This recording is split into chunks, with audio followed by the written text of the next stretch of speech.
Ipswich Town are in the 5th round draw for the FA Cup, Stu. 0-0 with Burnley here at Portman Road this afternoon. Half of Ipswich Town are in the draw, and they deserve to be in there.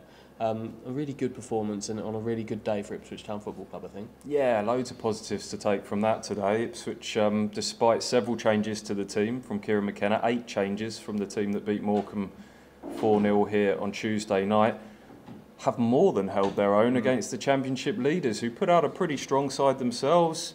And there was nothing in that game. I thought Ipswich, we wondered what sort of approach they would take to this today when Kieran McKenna talked about approaching it with humility and we might have to defend at times. Would they sort of change their approach and be a bit more defensive? No. Really went at it today and flew out of the blocks in those first 5 minutes, didn't they? That was the best part of it for me, the way they came out the blocks and really went at Burnley from minute one. I don't think Burnley liked that very much. It set Ipswich up in the game. They set themselves an incredibly high tempo early on, Ipswich, and while at times, yes, they did drop back a bit and Burnley had more of the ball here than a lot of teams would have. It was very, very even, and Town kept going throughout. So much hard work in that team. I'd say that's what characterised Ipswich today. The hard work, but they found a way to use their quality at times as well. So Kieran McKenna will be very, very pleased with what he saw. Yeah, George Hurst poked just past the post, I think in the 2nd minute. After a lovely move, Caden Jackson swept the ball in. Marcus Harness chipped a shot onto the top of the bar. Not long after that, Ipswich really went at it from the start, faded a little bit from there. You always felt that Burnley might go up a gear or two, and they did improve as the game went on, but ultimately they were limited to very few good chances in this game, and I think Ipswich are only the 3rd side to keep a clean sheet against Burnley this season. The other 2 were Watford, who are 3rd in the Championship, and that's going right back to August, when Vincent Kompany was still putting his stamp on things, and Manchester United are the other ones. So Ipswich are in a really good company there to keep a clean sheet. And now we get a replay at Turf Moor a week on Tuesday. Good company, I like it. Very nice. Steve. Unintended, but I'll take it. Yeah, a replay. You have to say not ideal. I'm sure Kieran McKenna would say that, but Vincent Kompany sat in this chair and said that he's really happy with the replay. He's happy that they've got that chance to do it at Turf Moor. Obviously a different set of circumstances for them. They don't have to travel, Ipswich do, but the fact that Burnley have come away from here today feeling like a result was fair, and he certainly thought a result was fair, that says a lot about Ipswich, because like you've just spelt out for us there, Stu, teams don't do this to Burnley. They're sweeping all before them in the Championship, and they will be in the Premier League next season. So you can't play down what Ipswich have done this afternoon. Absolutely not. No, I think this can take real confidence from this. Should we go through a few individual performances in there? I'll start at the very back. Vaskav Hladky in for Christian Walton. We spoke to him yesterday in the build-up to this game, and he was, made his frustrations at being the backup man pretty clear. Said that he felt that he's really suited to this style of play under McKenna. Kieran McKenna then heaped praise on him and said he doesn't think there's many better in English football with the ball at his feet. High praise indeed.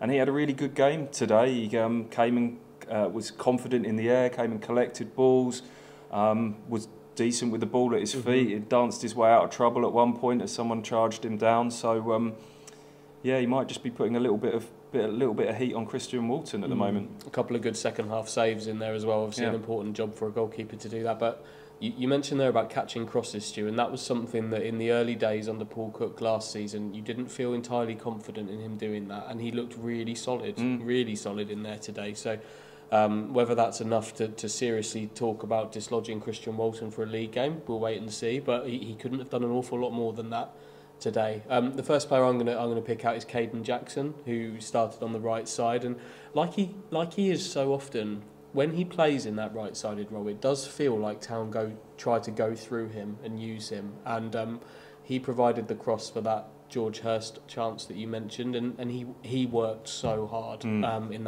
that right-sided role, and rightly got some praise for what he managed to do there, because he really impressed me today. That's his role now for me. That's 100%. That his attributes are far better suited to playing down that right side and not just going forwards today. His pace defensively, he put in a hell of a shift, made some important blocks back in his own box, won a brave header at the back post at one stage as well. McKenna sat here and said, I know everyone's got their opinions, but for me, I trust him. So yeah, he had a good game today. Who else should we pick out? I thought Sam Morsey looked really fired up to remind everybody. Yeah, I think you said to me, I'm a championship player, and he wanted to remind everybody of that today. I thought he provided a real bit of thrust and energy in that midfield. Greg Lee at left back, we think we've got to give him an honourable mention today. He's not played a great deal of football this season, Greg Lee, since that certainly since he got that leg fracture earlier in the season. Comes into the side at left back today, and he was really good, wasn't he? Yeah, he was. I think he was part of a really good defensive unit in general, actually. Janoy Donassian's worth a mention because he had some early struggles, and Burnley were kind of big. When they came into the game in the first half, it was down his side. Cheryanov was a source for Burnley, but I thought Janoy got a good handle on that eventually, and by the time Zarawi came on in the second half, I think they'd locked that down largely, and Wolfenden and Edmondson looked like a proper partnership at the back. So if we're going to talk about Hladky's potential to even raise a question about whether he should be starting league games, there's a question around whether that should be a partnership for Ipswich as well, because we've not seen an awful lot of those two together of late, but they handled Jay Rodriguez, Nathan Teller and all the box of tricks that Burnley were able to bring off the bench pretty well. Yeah, Greg Lee lasted the full 90 in the end, which McKenna said he was surprised at. I think they were planning to sort of give him an hour, but he just kept going, and that's really important because Leif Davis, we've had this fear for a while that you could run him into the ground if you're not careful. So having Greg Lee back up to speed is good, and I guess that's another positive for having this extra game. It's another game for the likes of them. We saw Massimo Luongo come on later on in the game, and little cameo for him on his second debut, and he looked. He replaced Morsey and was very Morsey-like in the way he played, which was great. And George Hurst as well. I think I want to give him a mention up front. I thought he worked ever so hard, pressed. His movement was good. He took his performance levels to another level today, which is another big positive. So loads and loads of good stuff to take from the game today. Yes, the replay's not ideal, coming before the Sheffield Wednesday game, but Sheffield Wednesday also drew today. They drew at home to Fleetwood, so they'll also have a midweek replay away from home heading into that one. But for now, it's all eyes on Cambridge away next weekend. Yeah.